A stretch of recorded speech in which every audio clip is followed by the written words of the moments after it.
Bueno, muy buenas tardes, bienvenidos a las noticias del día de hoy. En este segmento hablaremos acerca de la nueva ley de protección a la mujer, pues criticaremos algunos artículos y en torno a lo que se ha venido viviendo en la actualidad.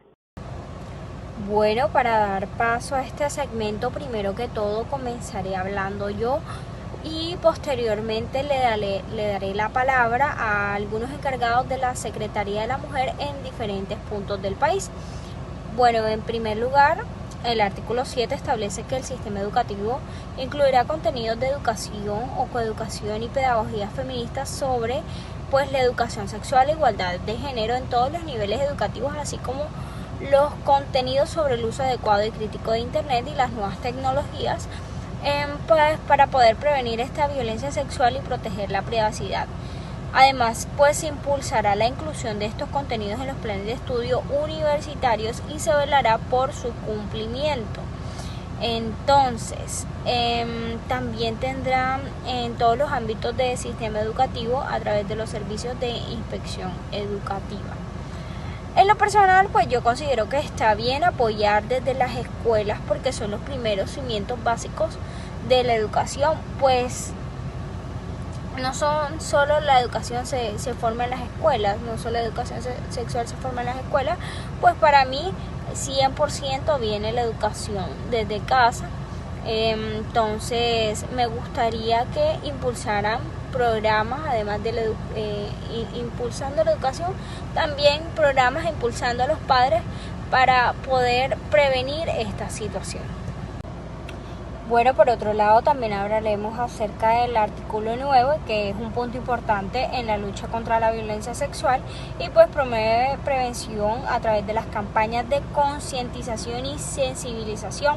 Ya anteriormente había propuesto esta idea de tener campañas de diferentes grupos de la sociedad y este se destaca por la importancia de combatir los estereotipos de género y erradicar los perjuicios basados en roles estereotipados de género, así como la desincentivización de la demanda de servicios vinculados a la explotación sexual, la prostitución, la pornografía que naturaliza la violencia sexual. Es importante que estas campañas sean accesibles a toda la población, tomando en diversas consideraciones en diferentes circunstancias como la edad, la discapacidad, el idioma, la residencia. En general, este artículo promueve como la cultura de respeto y prevención ante la violencia sexual. Yo considero que de igual manera es importante fomentar dichas campañas, muchas veces estas campañas se quedan en papel, se quedan específicamente en la ley y no se aplican, o si se aplican no se siguen llegando a cabo. Entonces, porque si la ley dice que se plantea, ¿por qué no se llevan a cabo? Porque sigue habiendo violencia contra la mujer. Bueno, siguiendo con el cronograma, le concedo el uso de la palabra a Ángel Gómez, quien nos va a platicar acerca de algunos artículos que tienen que ver con la ley. Él es el encargado de la Secretaría de la Mujer en Medellín. Muy buenas tardes, mi nombre es Laura Marcela Granado González y hago este video para hablar a continuación acerca del artículo 14 que la ley orgánica expone, donde habla sobre la prevención y la sensibilización en el ámbito castrense como tal. Y esta habla y explica que el Ministerio de Defensa va a incluir dentro de sus planes de formación, que aquí represente como tal la tropa y las marinerías, dando así todo tipo de medidas de prevención y sensibilización frente a todas las clases de violencia que vayan incluidas especialmente en las digitales. Este plan va más que todo especialmente para toda persona civil dentro del Ministerio de Defensa, como asimismo al personal militar donde se encuentren, y tienen así en cuenta específicamente a todos los que se encuentren dentro del rango social. Posteriormente paso a explicar acerca del artículo 16, donde habla de los espacios públicos seguros que la sociedad le brinda a la sociedad frente a las mujeres en especial. Que este artículo quiere decir que, como tal, hace enfoque a dos numerales dentro del artículo, donde el primero habla de que todas las comunidades van a tener y respaldar un apoyo de las entidades locales de cada departamento como tal, y que asimismo se desarrolla un lugar a todas las mujeres adultas, tanto adultas como niñas y niños, y habla sobre la integración y la integridad de la perspectiva de género en la organización que se quiere y en todo espacio, que asimismo se deben tener para fortalecer el trabajo seguro y accesible para todas las trabajadoras que se encuentren en el lugar donde allí quieran ingresar. Estos dos artículos como tal se pueden dar a entender de que busca una manera para poder garantizar un lugar seguro, accesible también, donde todo tipo de géneros, especialmente los géneros femeninos, puedan sentirse cómodas, seguras en el lugar donde ellas quieran presentarse, habituar, etc. Entonces, este artículo busca como tal ir más allá de entregarle de pronto un lugar seguro, sino pensar en la integridad física de las mujeres. Bueno, siguiendo con el cronograma, le concedo el uso de la palabra a Ángel Gómez, quien nos va a platicar acerca de algunos artículos que tienen que ver con la ley. Él es el encargado de la Secretaría de la Mujer en Medellín. Compañeros, mi nombre es Ángel González y vengo a hacer una crítica a la Ley Orgánica 1022 del 6 de septiembre que habla de las garantías y de la libertad sexual, específicamente del artículo 28 que habla de la formación en el ámbito de la abogacía. Esta ley tiene un vacío y es que de cierta manera yo no estoy muy de acuerdo con algunos aspectos, porque la persona masculina que se le acuse ya no será inocente y tendrán que demostrar la culpabilidad, sino que ahora será culpable y tendrá que demostrar la inocencia. Ahora bien, adentrándonos en el artículo 28 que habla de las garantías o de la administración pública, que habla en la colaboración con el Consejo General de la Abogacía Española y los colegios de la abogacía, así como el Consejo General de Procuradores de España y de los colegios oficiales de procuradores, a ellos hay que garantizar, o ellos también, aparte de que hay que garantizar, ellos tendrán que garantizar a los demás juristas una forma adecuada y periódica y gratuita que para asistir a víctimas que han abusado, víctimas que han sufrido la violencia sexual en materia de igualdad y perspectiva de género.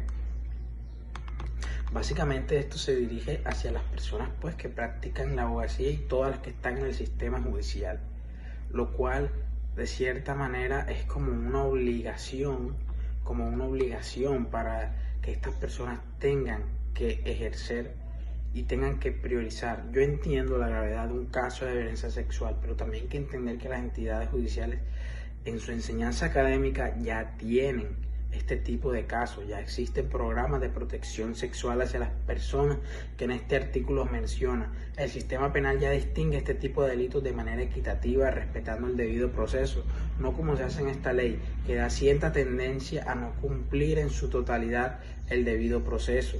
Y es como contradictorio que esta ley hable de igualdad de género cuando aquí en esta ley no hay igualdad de género. Claramente hay una desventaja para el género masculino, como mencioné anteriormente. Es decir, que el género masculino en esta ley se va a ver perjudicado.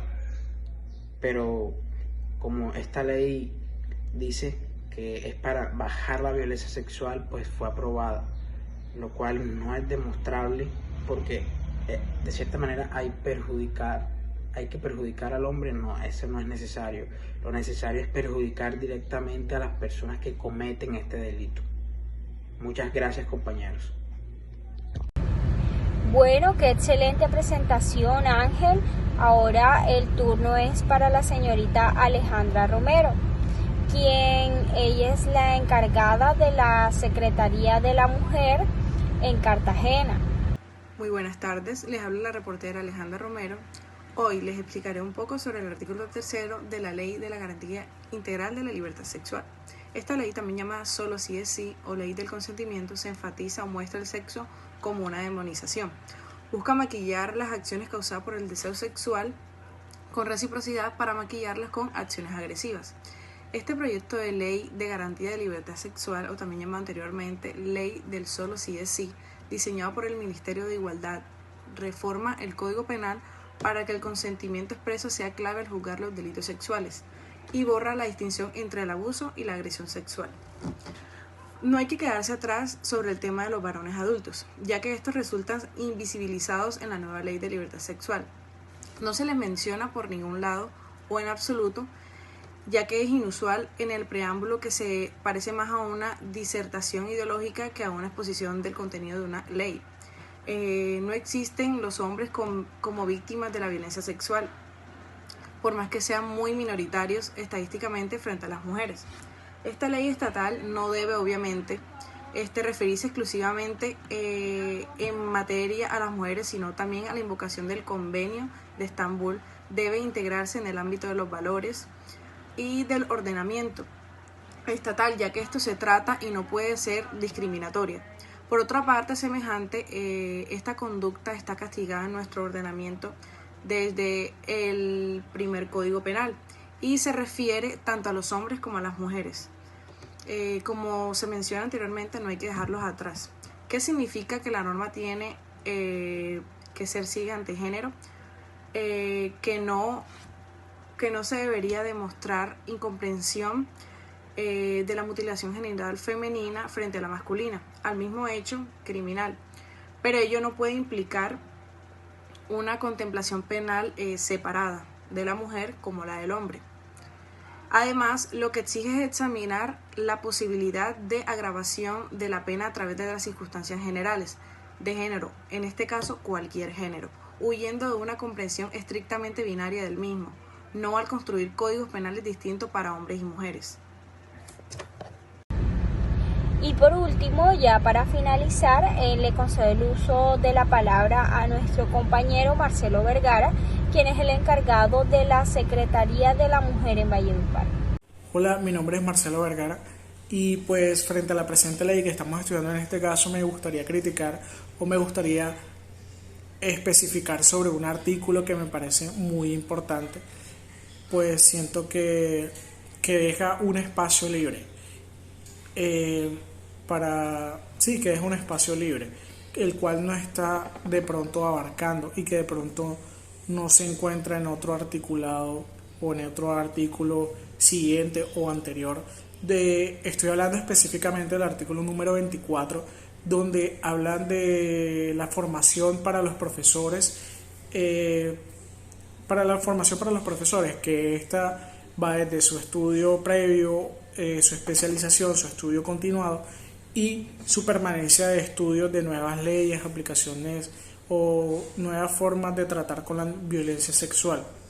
Este artículo simplemente se está enfocando en los docentes, los cuales se especializaron y tuvieron una maestría en docencia, dejando muy abierto el hecho, porque no todos los profesores son docentes.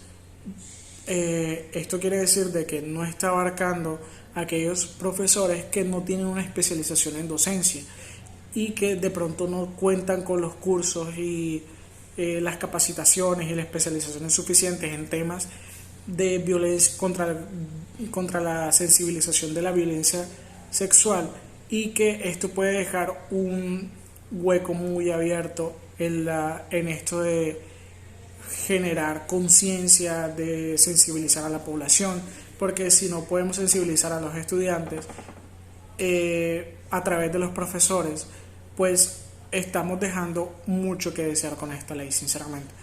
Entonces mi crítica va especializada en esto, ya que no todos los profesores son docentes, porque no hay casos, más en las universidades, se presentan los casos donde no es necesario ser docente para ser profesor. Entonces, todos estos profesores que tienen conocimiento sobre la materia, por ejemplo, un profesor de Derecho Penal que ha tenido su recorrido en toda la rama penal, siendo juez,